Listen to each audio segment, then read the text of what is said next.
নমস্কার। বইমেলা চলছে বলে আমি একটু অনিয়মিত, আমাদের চ্যানেলেও একটু অনিয়মিত, সে তো আপনারা জানেনই। কিন্তু বইমেলা চলছে বলে তো আর পৃথিবীর ঘটনা পরম্পরা থেমে নেই, নানা জিনিস ঘটেই চলেছে, ঘটছে নানা মর্মান্তিক ঘটনা। এই তো সেদিন বইমেলায় আমাদের উদ্বোধনী অনুষ্ঠান চলছিল, প্রেস কর্নারে আমরা হাততালি দিচ্ছিলাম। আর ঠিক তখনই না হলেও সেই দিনই শহরের অন্য এক প্রান্তে পুড়ে মারা যাচ্ছিলেন একদল অসহায় শ্রমিক, পুড়ে কাঠকয়লা হয়ে যাচ্ছিলেন। তাই এসব নতুন কিছু নয়, বড় বড় শহরে এসব ছোট ছোট ঘটনা ঘটেই থাকে। বড় বড় শহরে মাঝে মধ্যে আগুন লেগে থাকে। যাদের গুদমে আগুন লাগে, যাদের দোকানে আগুন লাগে, যাদের হাসপাতালে আগুন লাগে, সেই সমস্ত মালিকরা হচ্ছেন ওয়েস্ট ইন্ডিয়া কোম্পানির হাইফাই লোক, আর পুড়ে মরে গরিব গুরব লোক, কখনো কখনো মধ্যবিত্তরাও, নিখাত বাঙালিরা। তো এবারের মালিক যেমন খুবই হাইফাই, ওয়াও মোমোর যে মালিক, তিনি ন্যাশনাল রেস্টুরেন্ট অ্যাসোসিয়েশন বা এই জাতীয় কিছু, তার একটা বিরাট বড় মাথা, উইকিপিডিয়ায় অন্তত সেরকমই লেখা আছে। আর শ্রমিকরা যা দেখলাম, তাদের সংখ্যা নামধাম এখনও সব কিছু জানা যায়নি, বহু লোকই মারা গেছেন। তারা মূলত মেদিনীপুরের বলে শোনা যাচ্ছে, গাঁগঞ্জের তো বটেই। তবে ফলে আমরা আন্দাজ করতে পারি যে এই বিষয়টা সহজেই মিটে যাবে, কারণ অভিজ্ঞতা এরকমই বলে। এর আগে এরকমই একটা আগুন লেগেছিল হচ্ছে আমরি হাসপাতালে। তো সেই হাসপাতালটা ছিল আবার ইমামি কোম্পানির কি একটা যেন সহদরদের, তো একটা সহদর সংস্থা। তো ইমামি খুব ভালো কোম্পানি, প্রসাধনী বানায়, দুর্গন্ধ দূর করে, সেসব আমরা জানি। এছাড়াও সংস্কৃতি করে, একাধিক বইয়ের চেন ছিল তাদের একটা সময় ওই সহদর কোম্পানিদের ধরে। এছাড়াও নানা জিনিস স্পন্সর করে। তো শহরের ঘ্যামা ঘ্যামা লোকেরা মরেছিল সে সময়, উচ্চবিত্ত মধ্যবিত্ত, তবুও ব্যাপারটা সাল্টে গিয়েছিল। তার কারণ হচ্ছে তখন সংবাদ মাধ্যম হই হই করে উঠেছিল যে এই সমস্ত মালিকদের বিরুদ্ধে যদি ব্যবস্থা নেওয়া হয় তাহলে শিল্পের প্রতি একটা খুব খারাপ বার্তা যাবে। তো এই শিল্প নামক একটা ব্যাপারকে তুলে ধরা হচ্ছে, শিল্প ইন্ডাস্ট্রি, সে এক অদ্ভুত সংস্কৃতি, কিন্তু সেটা নিয়ে পরে একটা অনুষ্ঠান করা যাবে। তো আপাতত এইটুকুই বলি যে ব্যাপারটা কোনো মতে সাল্টে গিয়েছিল, কারণ শহরের যে প্রভাবশালী মিডিয়া থেকে শুরু করে খুব সম্ভবত প্রভাবশালী রাজনীতিকরাও পিছনে ছিলেন এদের, এবং এদের বিরুদ্ধে যদি ব্যবস্থা নেওয়া হয় তাহলে কিন্তু ভয়ঙ্কর বিপর্যয় আসতে চলেছে বাংলার বুকে, এরকম একটা হাওয়া তৈরি করা হয়েছিল। তো এটা গেল দ্বিতীয় ঘটনা। তৃতীয় ঘটনাটা আপনারা ভুলে গেছেন হয়তো, বহুকাল আগে হলদিরামের মালিক গ্রেপ্তার হয়েছিলেন একটা অভিযোগে। কোনো একজন ফুটপাথবাসী বা ফুটপাতের দোকানদারের অভিযোগে যে তার বিরুদ্ধে সুপারি কিলার লাগানো হয়েছিল। তিনি জায়গা ছাড়েননি বা ছাড়তে রাজি হননি, কি এরকম একটা ব্যাপার। তো সেই অভিযোগটার যে ঠিক কী হলো সে কথা কেউ কিচ্ছু জানে না, কারণ খুব সম্ভবত কিছু বেরোয়নি। খুব সম্ভবত হলদিরামের মালিক ছিলেন নির্দোষ, তিনি কিচ্ছুটি করেননি, কাউকে তোলার চেষ্টা করেননি। খুব সম্ভবত তিনি বেকসুর খালাস হন, আমি আন্দাজ করে বলছি, কারণ কোনো সংবাদপত্র এই আমরির মতো এরও কোনো আপডেট নিয়মিতভাবে ছেপেছে বলে আমি জানি না। আমাদের কাজ আপডেটগুলো বার করা, কিন্তু সেই কাজটা আমরা করতে পারিনি। তো হলদিরামকে এখন জানি তারা দেশ বিদেশে রসগোল্লা বেচে, আর বাঙালি ভুজিয়া খেয়ে রসগোল্লা মাথায় নিয়ে বগল তুলে নৃত্য করে। আর মাঝে মাঝে যেটা বলে যে বাঙালির দ্বারা কিন্তু কোনো বেওসা টেওসা হলো না। তো যুগটাই এখন স্টার্ট আপের, যেটা আগে বলছিলাম, যুগটাই এখন স্টার্ট আপের, পুঁজি এখন ভগবান। লোক ছাঁটাই করা এখন ম্যানেজমেন্টের শিক্ষা। লোক ছাঁটাই করতে পারলে কর্মকর্তারা এসে বলেন যে বাবা তোমার শিক্ষা সম্পূর্ণ হয়েছে। তো যুগটাই স্টার্ট আপের, ভেঞ্চার ক্যাপিটাল, অ্যাঞ্জেল ইনভেস্টার, এইসব এখন অত্যন্ত ইন থিং। তো যারা এই সমস্ত ডায়ালগগুলো নেন যে এখন অমুক হচ্ছে, এখন শিল্প করতে হবে, তার জন্য ইনভেস্টমেন্ট দরকার, তারা বেশিরভাগই জানেন না। ব্যবসা করতে হবে বলে লাফালাফি করলেও বেশিরভাগই জানেন না যে ইনভেস্টারদের কী করে বাগাতে হয়। তো দু একজন মধুর সন্ধান অবশ্যই জানেন, সবাই না জানলেও। তো তারাই হচ্ছেন এই সংস্কৃতিতে উজ্জ্বল নক্ষত্র। তো আর এইসব ক্যাপিটাল, এই উজ্জ্বল নক্ষত্ররা এই নিয়েও কোনো কথা বলেন না, কারণ এইসব ক্যাপিটাল, সংবাদপত্রই হোক, ইমামই হোক, যাই হোক, এই সমস্ত যে পুঁজিরা, এরা একে অপরের সঙ্গে নানা রকম গাঁটছড়ায় জড়িত, উপরে ভিতরে এর বিজ্ঞাপন নেবে, ওর থেকে টাকা নেবে, এর সঙ্গে ওর ভাই বিরাদরি আছে ইত্যাদি প্রভৃতি। ফলে কে আর হৃদয় খুঁড়ে বেদনা জাগাতে চায়, গর্ত খুঁড়ে সাপের কামড় খেতে চায়। তো ফলে এই জিনিসগুলো এরকম হয়ে যায়, সাল্টে যায়, এটাও হবে, আন্দাজ করতে পারছি। তার মানে এই নয় যে ঘটনাটা ভয়ঙ্কর নয়, ঘটনাটা ভয়ঙ্কর, কারণ যা সমস্ত কিছু শুনছি যে সেগুলো অত্যন্ত ভয়ঙ্কর। যে ওয়াও মোমোর যে শ্রমিক যারা ছিলেন, শুনছি, আমি সত্যি কথা বলতে পারবো না, যে তাদের নাকি বাইরে থেকে তালা বন্ধ করে রাখা হয়েছিল, চুরি টুরি করে নিয়ে যাবেন এই এই আশঙ্কায়, বা বাঙালিরা তো চোরটা হয় এরকম একটা ধারণা থেকে। তো কি ভয়ঙ্কর এই ব্যাপার, শ্রম আইন, শ্রম কোড, এগুলো কোথায় গেল, মাথায় তুলে রাখা হয়েছে কিনা এ নিয়ে প্রশ্ন থেকেই যায়।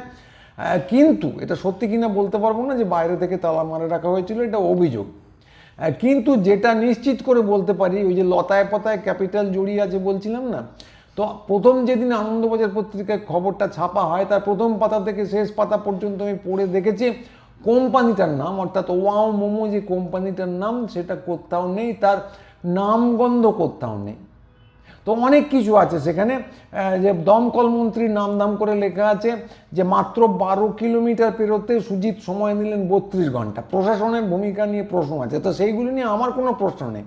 একটা জায়গায় আগুন লাগলো, প্রশাসন কিছু টের পেলো না, বেআইনি কিছু ব্যাপার স্যাপার তো ছিল, 100 বার সেই প্রশ্নগুলো তোলা যেতে পারে এবং সেগুলো যথাযথ, আমিও প্রশ্নগুলো তুলছি।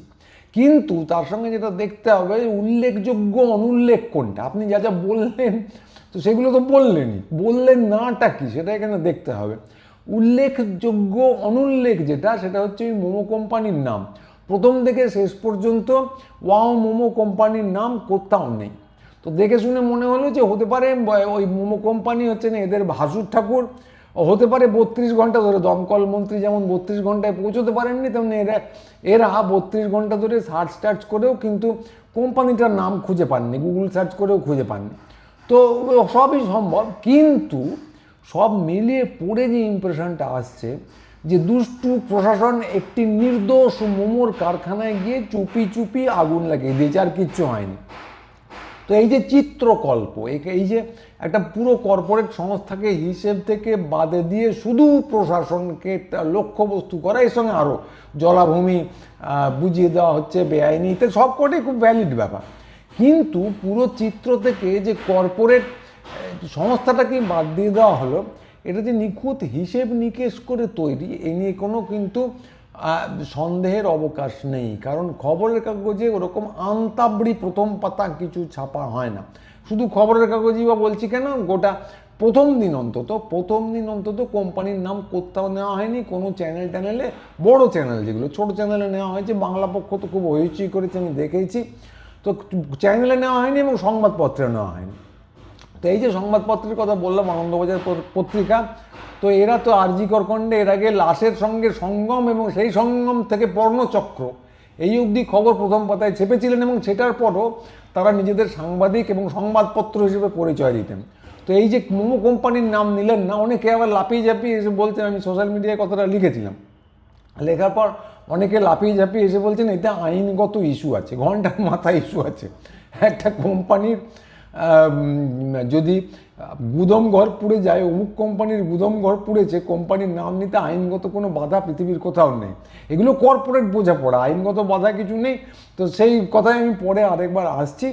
তো এখানেও নাম তোলেননি, এরপরেও তারা সাংবাদিক হিসেবে পরিচয় দেবেন, এ নিয়ে কোনো সন্দেহ নেই।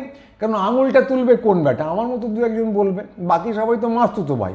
তো যে আঙুলটা তুলবে, যে জোর গলায় টিভিতে কথাটা বলবে, তাকে পরের দিন আর টিভিতে ডাকা হবে না, একদম কালো তালিকাভুক্ত করে দেওয়া হবে। এবার তো বলুন, বিপ্লবী হোক আর যাই হোক, কার এত বুকের পাটা আছে যে এত বড় পুঁজির বিরুদ্ধে যাবে? সেই বুকের পাটা কিছু নেই বলে আঙুলটা উঠবে না। কিন্তু বলছি যখন, কথাটা বলে নেওয়া খুব ভালো, এইটাই যে একমাত্র প্রথম উল্লেখযোগ্য অনুল্লেখ, এই কথাটা মনে রাখবেন, উল্লেখযোগ্য অনুল্লেখ। নোয়াম চমস্কি বলেছিলেন যে সংবাদপত্র বা মিডিয়া যা দেখায় তার মধ্যে খুব মিথ্যে কিছু থাকে না। বঙ্গীয় বা ভারতীয় সংবাদপত্রের ক্ষেত্রে কথাটা সত্যি নয়, তারা মিথ্যেও গুছিয়ে দেখায়, কিন্তু সেটা কথা না। কথা হচ্ছে, চমস্কি বলেছিলেন যে জিনিসগুলো দেখানো হয় আর যে জিনিসগুলো দেখানো হয় না, তার মধ্যে ব্যালেন্সটা দেখতে হবে। মানে আপনার বাড়িতে ধরুন কেউ লাফিয়ে পড়ে আপনাকে মারতে এসেছে, এবার আপনি তাকে দুটো ঘুষি মেরেছেন উল্টে, এবার আপনি ঘুষি মেরেছেন কথাটা সত্যি, কিন্তু সংবাদপত্র যদি দেখায় যে, বা টিভি চ্যানেল, যে আপনি শুধু ঘুষি মারছেন, অন্যজন চড়াও হননি, এটা বাদ দেওয়া হয়, উল্লেখযোগ্য অনুল্লেখ যদি ওটা থাকে, তাহলে মনে হবে আপনি আক্রমণকারী। তো ফলে এই জিনিসটা খুব গুরুত্বপূর্ণ, উল্লেখযোগ্য অনুল্লেখ। তো এই পদ্ধতিতে ওরা প্রথমবার পালন করলেন তা নয়। তো এই যে ধরুন এক বিখ্যাত প্রাক্তন সাংবাদিক, আমি আমার এখানে নামটা করছি না, ভয় করছি না, আমি ভিডিও ক্লিপ দেখাতে পারতাম, কিন্তু দেখাবো না, ওরা কপিরাইট স্ট্রাইক মেরে নেবেন, এছাড়া আমার কোনো ভয় নেই। শুধু কপিরাইট স্ট্রাইকের ভয়ে আমি নামটা নিচ্ছি না, আপনারা আন্দাজ হয়তো করতে পারবেন কার কথা বলছি। তো এক বিখ্যাত প্রাক্তন সাংবাদিক ইডির কবলে পড়ে বছর 2 জেলে কাটিয়ে এসেছিলেন। তো তিনি সত্যি দোষী কিনা নির্দোষ কিনা আমি জানি না, হতে পারে সম্পূর্ণ নির্দোষ, কেসের কি হয়েছে, অকারণে জেল কেটেছিলেন নাকি কারোর সঙ্গে চুক্তি করে বেরিয়েছেন আমি জানি না, হতেই পারে সম্পূর্ণ নির্দোষ, এ নিয়ে আমার কোনো বক্তব্য নেই। কিন্তু কথাটা যেটা সেটা হচ্ছে এগুলো আমি জানি না কেন, কারণ যে সংবাদ মাধ্যমের কথা বলছি তারা বিষয়টা আদৌ কভারই করেনি। তো এইটা কেন কভার করেনি? এমনি এমনি না, একেবারেই না, সেটাও একটা সচেতন সিদ্ধান্ত। জানলাম কি করে? যে সেই প্রাক্তন সাংবাদিক, যে ভিডিওটা আমি দেখাবো না, দেখালেই কপিরাইট স্ট্রাইক মেরে ফেলে দিতে পারে কেউ, তো সেই প্রাক্তন সাংবাদিক নিজেই ফলো করে বলেছিলেন যে অমুক সাংবাদিক উদ্যোগ নিয়ে ঠিক করেছিলেন যে এটা একেবারেই কভার করা হবে না। ফলে এইগুলো কিন্তু সচেতন সিদ্ধান্ত, এবং এইটা হয়েছিল বলেই সেই প্রাক্তন সাংবাদিক এখন রীতিমতো ইউটিউব চ্যানেল খুলেছেন, ইউটিউব চ্যানেল খুলে প্রচণ্ড বিপ্লবী হয়েছেন, আবার অনেক শিক্ষিত লোকজনকে একেবারে এন্ডোর্সও করেন ভোটের সময়। এগুলো কিন্তু এমনি এমনি হয়নি, ওই সচেতন সিদ্ধান্তের ফল এগুলো। তো এরকম একটা না, একজন মহিলা সাংবাদিক একটা প্রবন্ধ লিখেছিলেন একটা খুব ছোট্ট পোর্টালে। কি লিখেছিলেন? যে তাঁর অফিসে যৌন হেনস্থা হলে কী হয় তার একটা বৃত্তান্ত। তো সত্যি না মিথ্যে সেই অভিযোগ, নাকি সেই সেটা আমি জানি না, সেই সংস্থা হয়তো খুবই রাজনৈতিকভাবে সচেতন, তারা শুনেই হয়তো ব্যবস্থা নিয়েছিল, সবই হতে পারে, কিন্তু এইটুকু নিশ্চিত করে বলতে পারি যে সেই খবরটা আর কোথাও ছাপেনি। তো সেই খবরটা ছাপা হয়নি, চেপে দেওয়া হয়েছে, কিন্তু সেই হাউস নারী স্বাধীনতার ডঙ্কা বাজিয়ে চলেছে তাদের প্রতিটি বাৎসরিক পুরস্কার ঘোষণার অনুষ্ঠানে। একদম পরিষ্কার, একদম 10 জন নারীকে পুরস্কার দেওয়া হচ্ছে, যারা গাইছেন বাজাচ্ছেন সবাই নারী, নারী স্বাধীনতার ডঙ্কা বেজেই চলেছে। অথচ সেই হাউসে যে কি হচ্ছে, সেই হাউসে ওই অভিযোগের যে কি হলো সেটা নিয়ে আর কারো কোনো বোঝাপড়া নেই, জানাও নেই, ওটা সম্পূর্ণ চেপে দেওয়া হয়েছে। তো ভাববেন না এটা কিন্তু সাংবাদিক মহলে দস্তুর, এটা আদৌ দস্তুর নয়। সেটা যদি দস্তুর হতো, ওই যে ওয়াও মোমোর কথা বললাম, কোম্পানির নাম বহু ক্ষেত্রে নেওয়া হয়, আইনগত কোনো বাধা নেই, সাংবাদিকদের নিয়ে, সংবাদপত্র হাউসকে নিয়ে কিছু ছাপা হবে না, এটা আদৌ দস্তুর নয়। মনে করে দেখুন, তা যদি হতো তাহলে তরুণ তেজপালের যে ঘটনাটা ঘটে গেল সেটা নিয়ে আমরা এত যে হইচই হলো সেটা আমরা জানতেও পারতাম না। তরুণ তেজপালকে যে নির্বাসিত করা হবে এটা একটা সচেতন সিদ্ধান্ত। তরুণ তেজপালকে নির্বাসিত করা হবে এটা একটা সচেতন সিদ্ধান্ত। আবার কোনো সাংবাদিককে কলঙ্কহীন দেখানো হবে, যৌন হেনস্থার অভিযোগ চেপে যাওয়া হবে, প্রত্যেকটা কিন্তু একদম গ্র্যান্ড ডিজাইন। তো এইটা হচ্ছে চিত্র যেটা চলে। তবে সুখের কথা কিছু নেই তা না, সুখের কথা কিছু আছে, যে এইগুলো কিন্তু কিছুদিন আগে পর্যন্ত কাজ করতো। সোশ্যাল মিডিয়া আসার আগে, আমার মতো লোকজন আসার আগে, ইউটিউব আসার আগে এগুলো কাজ করতো, চেপে দেবো বলে চেপে দেওয়া যেত, কিন্তু এখন আর সেটা দেওয়া যাচ্ছে না। এই ধরুন ওয়াও মোমোর কথাই বলুন, ওরা দেখাবো না বলেছিল, ওরা নাম নেব না বলেছিল, কিন্তু পাড়ায় পাড়ায় লোকজন সবাই কিন্তু জেনে গেছে এই ওয়াও মোমোর কথা, রেখে চেপে যাওয়া যায়নি। এবং ওরাও আস্তে আস্তে ওই সব আইনগত বাধা সব উবে গেছে, আইনগত বাধা সম্পূর্ণ উবে গেছে, এখন সবাই একটু একটু করে নাম দেখাতে শুরু করছে। তো বয়কটের ডাকাও উঠে গেছে। এই যে মিডিয়া বাবু এবং তারা যে বিভিন্ন রকম প্যানেলিস্টদের পোষেন, তাদের আপ্রাণ চেষ্টা সত্ত্বেও এখন আঙুল তুলতেও কারো কিছু এসে যাচ্ছে না। এই যে আমি বলছি, আমি তো সাহস করেই বলছি, কী হবে, কিচ্ছু হবে না, ঘন্টা হবে আমার। তো যেটা হবে আমি বলছি যে এখন সোশ্যাল মিডিয়া এসে গেছে, মুক্ত মিডিয়া এসে গেছে, তাতে হাবিজাবি জিনিসও থাকছে, এই সত্যিকারের কথাও থাকছে। তো যেটা হবে আমি বলছি কিছুদিন বাদে, যে এই প্রক্রিয়া, যে অনেক কিছু তো হলো, এই প্রক্রিয়া যদি ওনারা বন্ধ না করেন কিছুদিন বাদেই কিন্তু ওনাদের সাংবাদিক বলেও ডাকা বন্ধ হয়ে যাবে। তো এইটাই হচ্ছে আজকের বিষয় ছিল। কিন্তু আরেকটা কথা না বলে পারছি না, যে আগুনের কথা যখন বলছি, আগুন জ্বলছে এবং লোকজন বিশেষ উত্তেজিত হচ্ছেন, এটা কিন্তু এক জায়গায় নয়, আগুন জ্বলছে নানা জায়গায়। এসআইআরের কথা তো জানেনই, 1.5 কোটি লোক কার যত ঝলসাচ্ছে, এবং কারা করছেন, মাথায় বসে আছেন যথারীতি ওয়েস্ট ইন্ডিয়া কোম্পানির বীররা। তো এই নিয়ে কিন্তু অপাপ নিষ্পাপ অবোধ একটা ব্যাপার ঢুকে আছে মানুষের মধ্যে, যে ও কিছু হবে না। তো এই কাজটা করছেন যথারীতি ওয়েস্ট ইন্ডিয়া কোম্পানির বীররা, মাথায় বসে আছেন। তো তো বাঙালি বুদ্ধিজীবী কিন্তু দেখে জেনে বসে আছে ওসব শুধু পার্সেন্টেজের অঙ্ক, কিচ্ছু হবে না। যদি কিছু অল্প লোককে বাদ দেয় তাহলে কিন্তু তৃণমূল জিতবে। এত ক্ষেপে আছে না তৃণমূল জিতবে, এই তৃণমূলের লোকেরাও ভেবে বসে আছে, আর সিপিএমের লোকেরাও ভেবে বসে আছে এটা নির্ঘাত তৃণমূলকে জেতানোর ছক। তো এই নিয়ে সবাই কিন্তু বিন্দাস। কিন্তু কথাটা, আমার প্রশ্নটা যেটা প্রথম থেকে শেষ পর্যন্ত এখনও, যে ভোটার লিস্ট থেকে যদি লোকে বাদ পড়ে যায়, লোকে যদি ক্ষুব্ধ হয়, যদি ভোটার লিস্ট থেকে নাম বাদ পড়ে যায়, তাহলে তারা রাগটা দেখাবে কী করে? তা কিন্তু এই নিয়ে কারো কোনো চিন্তা নেই। ওই যে আগুন জ্বলছে এবং লোকে দিব্যি বিন্দাস হেসে চলেছে, ধ্যার ওরকম হয় নাকি আবার?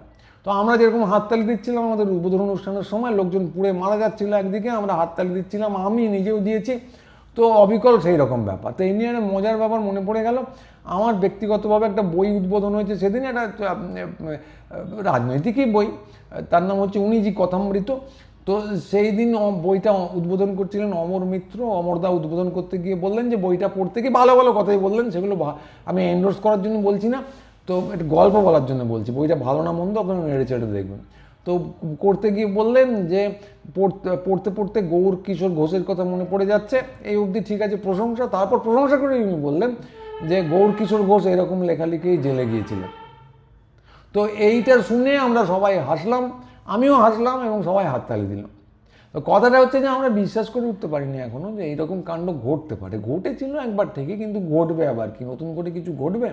কিন্তু কথাটা হচ্ছে যে এই ঘটনা, আগুন যা অপ্রত্যাশিত, সেই আগুন কিন্তু ওই গোবলার হিন্দুবীররা ঘটিয়ে দিতেই পারেন, ঘটিয়ে চলেন। নোটবন্দির কথা কেউ ভেবেছিল? ওনারা করেছেন, ফলে এখনও ঘটাতে পারেন। আর আমরা কি করছি? আমরা ভাবছি দাঁড়া এরকম হয় নাকি, সব লোককে বাদ দিয়ে দেবে? তো আগুনের বাইরে থেকে দরজায় তালা মেরে কেউ থাকতে পারে, আগুন জ্বলে শ্রমিকদের রাখতে পারে, আমরা ভাবছি। কিন্তু এইগুলোই চারদিকে ঘটছে, ফলে নিশ্চিন্ত হবেন না, একদম নিশ্চিন্তে থাকবেন না। তো এইটুকুই বলবো। পরের ভিডিও নিয়ে খুব তাড়াতাড়ি আবার আসবো। সবাই ভালো থাকবেন, নমস্কার।